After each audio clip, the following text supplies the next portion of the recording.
Hi there, I'm Liz Taylor, and my guest today is Khizer Khani. Is that how you pronounce it? Yeah, that's how you pronounce it. Khizer Khani, filmmaker. So Khizer, tell me, what have you been working on? What's going on?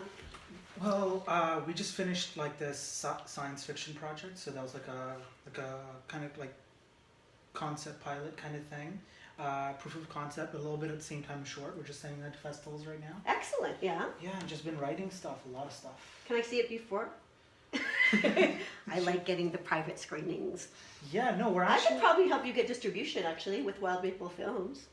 That'd be cool. You'd like it on Amazon around the world. But you have to be careful because some festivals don't want you to have distribution. Right. And so I think, we haven't had extensive conversations yet, me and Andrew, but I do think that we'll probably just send it to festivals, and then once we feel like, okay, well, now we're gonna move on, then we're gonna...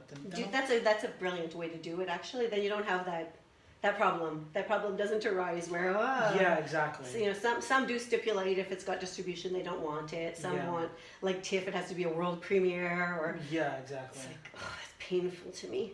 Because my film, I actually got into TIFF with my directorial debut, Marital AIDS, and then it got disqualified because I had distribution on Amazon. But Amazon Canada doesn't have a platform at all for short films. So I thought, yeah, but nobody can see it in Canada. They see it in the UK and, you know, Japan and everywhere else in the world, all through the States.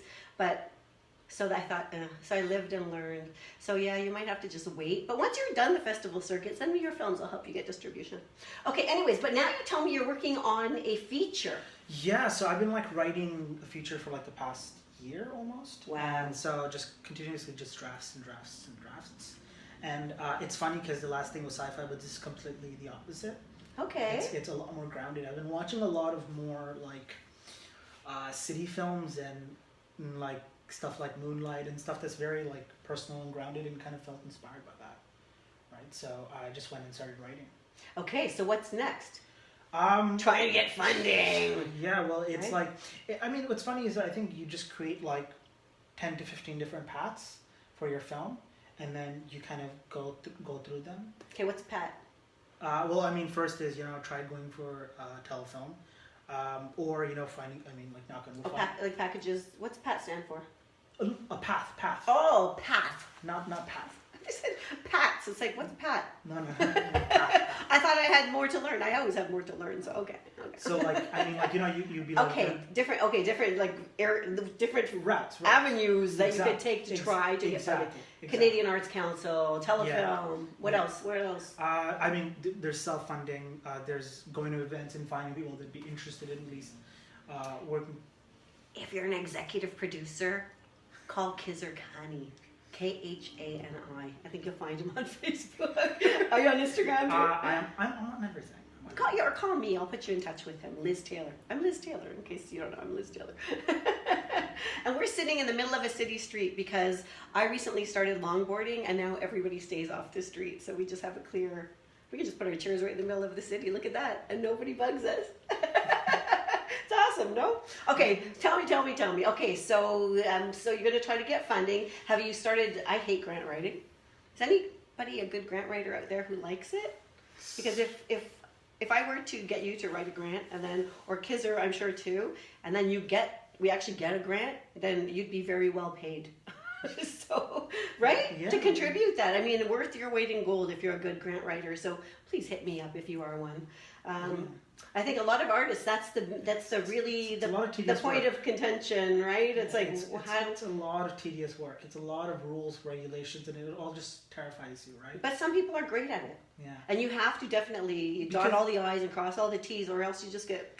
Because I feel like what it is I feel like everyone is just so enamored with this idea of like, once you make this film, you'll be able to decide what you want to do, and then all of a sudden you do a grant and you're like, wait a second, I can't do this, I can't do that, I can't do this, and sometimes the grant is not even saying that, but just you see all these rules, you're like, it's not worth it, right? And it's kind of. But yet I know people who get them, and I just think, wow. Yeah. And I've seen films that you see it in the credits that they got grants, and it's just like, I can make a better film than that. Right? Do you feel that sometimes? But I mean, some are very good and some are like, but what's how come they got a interesting? grant? What's interesting is because the grant's not giving it to you after you get the film, right? Right. The grant's giving it to you on your ability to sell the concept of the film. right? Is to sell yourself and sell the ability of whatever you're doing, right? Okay, so if you're from Telefilm, like, hey, Dan Lyon, are you listening? Great filmmakers. There are a lot of great filmmakers in Toronto who might not be very good grant writers. So I know that I have spoken with Dan before, and there is a path. He's very gracious and said he could hook me up with people who could sort of help to guide through the channels or through like the process of submitting a grant, or, you know.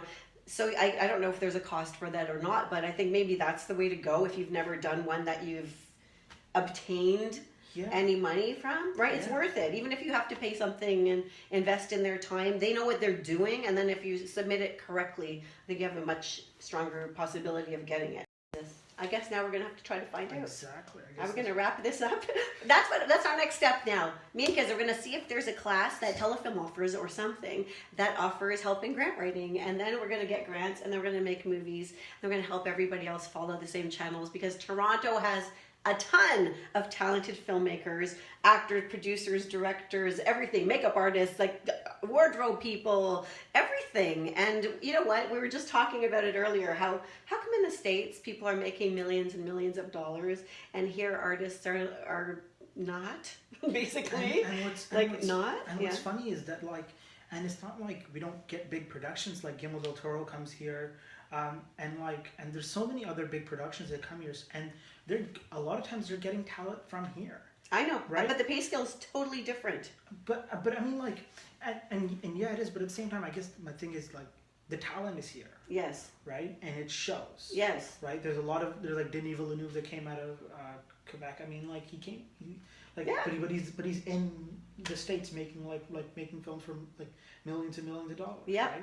Yeah. And both Ryans and, like, there's lots of Canadian actors and actresses with their stars on the Walk of Fame, right? Yeah. So what gives? But I guess they somehow cracked that nut, right? Because they're making millions and millions. Why do they have to go to Hollywood to do it? But why don't they do it from here? But that's my point, right? Yeah. Is that there's something clearly different here that might not allow it to be happening, and that's the reason why they have to go. Mm-hmm. Right? Which is a shame, because then Canada's losing a ton of talent to the States. You really want to be never mind. Where somebody is ruling the country. Anyways, let's not go there. But anyways, okay, so let's wrap this up. Final thoughts on anything?